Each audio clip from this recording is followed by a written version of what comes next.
Om Swastiastu. Salam harmoni. Baik, terima kasih atas waktu yang telah diberikan kepada saya. Di sini saya akan menjelaskan tentang kenaikan suhu udara yang dimana akhir-akhir ini kita rasakan sangat ekstrim. Nah, fenomena itu merupakan pengaruh dari pemanasan global.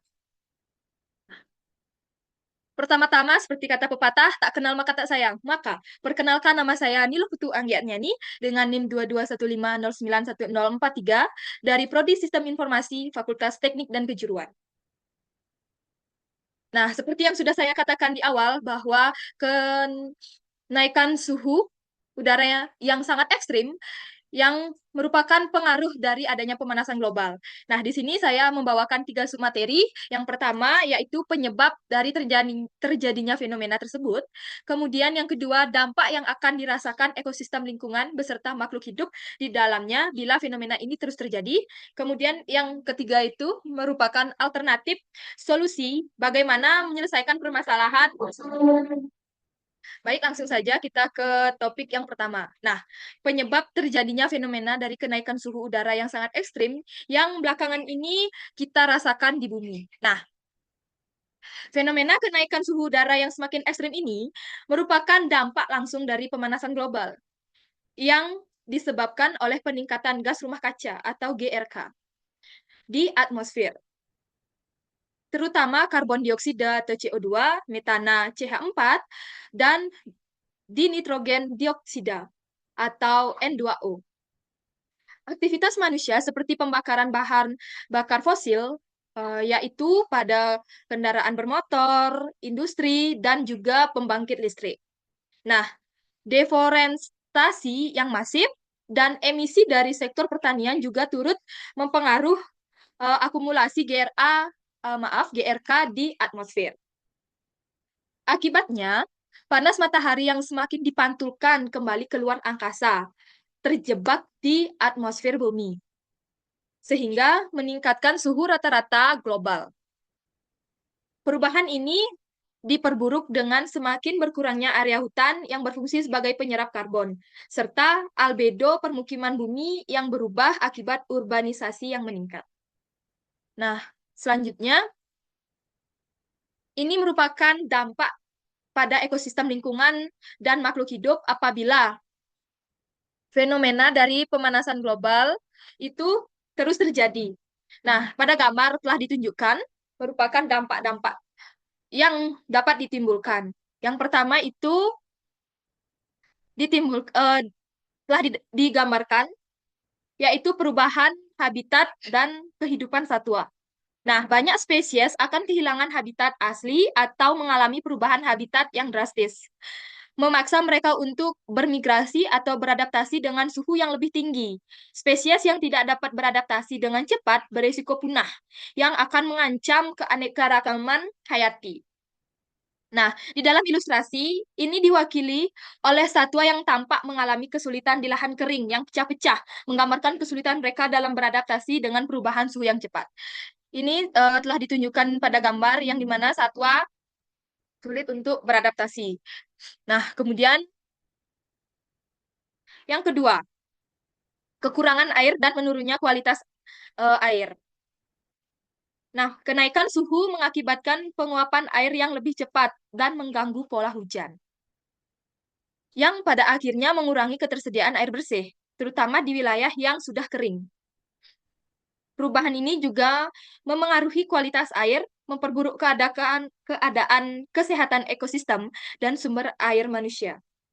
Sungai dan danau yang mulai mengering ditunjukkan dalam ilustrasi ini, bersama dengan tanda-tanda kualitas air yang menurun dan juga berdampak pada kehidupan akuatik di dalamnya. Di sini telah terlihat bahwa banyak sungai, air, laut yang dimana ini sudah tercemar atau sudah menurunnya dari kualitas air tersebut.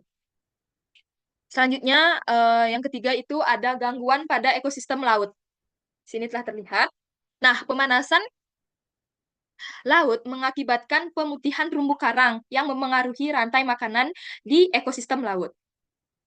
ikan dan spesies lain yang tergantung pada terumbu karang akan mengalami penurunan populasi, yang pada gilirannya berdampak pada manusia yang bergantung pada laut sebagai sumber pangan. Nah, pada ilustrasi ada bagian laut yang menunjukkan terumbu karang yang memutih pada bagian ini. Nah, menggambarkan kerusakan ekosistem dan kesulitan yang dialami oleh populasi ikan serta organisme lain yang tergantung pada terumbu karang.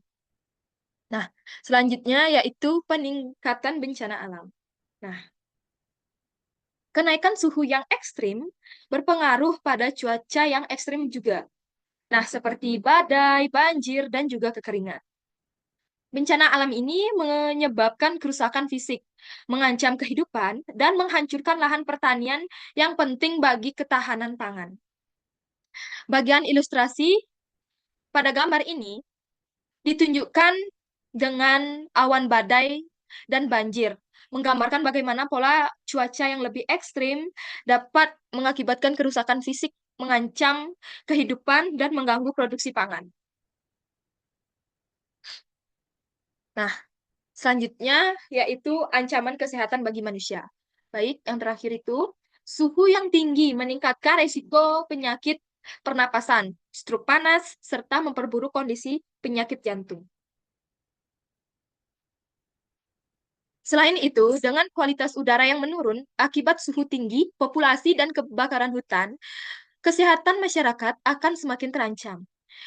Di area perkotaan, dalam ilustrasi, orang-orang terlihat mengalami kesulitan akibat gelombang panas dan paparan sinar matahari yang intensif, menunjukkan dampak pada kesehatan masyarakat, terutama di lingkungan dengan kualitas udara yang memburuk akibat populasi dan kebakaran hutan. Nah, selanjutnya, dari permasalahan yang telah dipaparkan tadi, berikut merupakan alternatif solusi dari penyelesaian permasalahan yang dipaparkan tadi. Nah, yang pertama yaitu kita dapat mengurangi emisi gas rumah kaca. Nah, mengurangi ketergantungan pada bahan bakar fosil dengan beralih ke energi pembarukan seperti tenaga surya, angin, dan hidro, serta pengembangan energi bersih ini perlu didukung dengan kebijakan intensif untuk perusahaan dan individu yang mengurangi emisi. Kemudian, selanjutnya yang kedua itu ada pelestarian hutan dan reforestasi.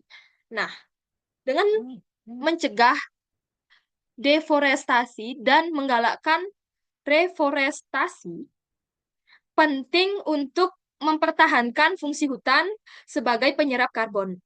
Reforestasi juga memperkuat habitat alami dan meningkatkan ketahanan lingkungan terhadap perubahan iklim. Kemudian yang ketiga itu ada pengelolaan air dan pertanian yang berkelanjutan.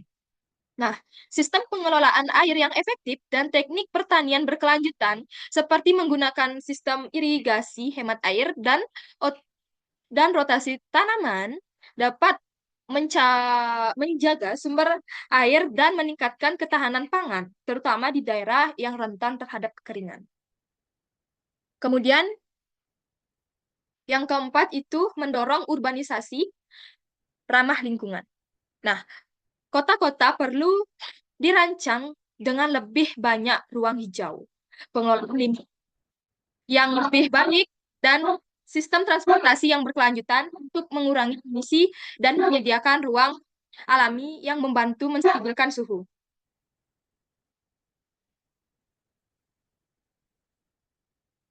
Kemudian yang terakhir itu ada pendidikan dan peningkatan kesadaran masyarakat.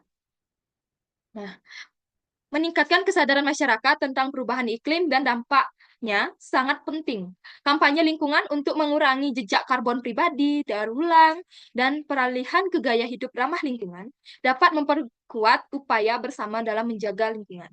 Nah, itulah solusi alternatif yang dapat saya berikan atas permasalahan dari fenomena kenaikan suhu yang sangat ekstrim akibat dari pemanasan global. Nah, semoga membantu. Dan sekian presentasi yang dapat saya sampaikan. Mohon maaf jika terdapat kesalahan kata atau gestur yang disengaja maupun tidak disengaja. Saya akhiri dengan para mesanti. Om Santi, Santi, Santi, Om. Terima kasih. Yuhu, selesai. Jeng.